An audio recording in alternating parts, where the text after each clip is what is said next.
I was given a mandolin by a gentleman a couple of years ago, and he said he remembered his father playing it when he was a youngster, and he thought that I would enjoy owning it. So he passed it on to me, which was a huge honor. I'm very honored to receive it. Looking at it at first, I didn't know what kind it was or even how old it was. You'll see here in a couple of shots that it is a C.F. Martin mandolin. Doing some research, I found out that Martin made mandolins starting back in 1895 and continued up until 1994, at which point they only made them to order.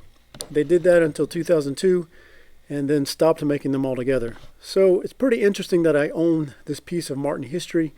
You know, overall this mandolin looks pretty good. I don't see any major problems with it except for the pick guard, as you can see here.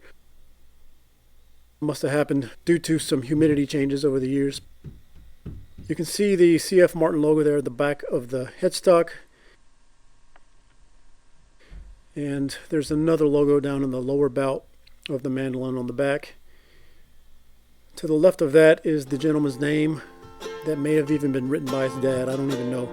And then the serial number is to the left of that. So I found out you can type that serial number into a website and it'll tell you how old the instrument is. So this was 1920. So 102 years old at the time of this video.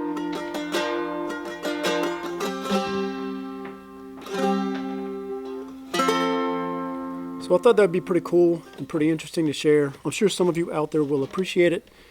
That's it for today. Thanks.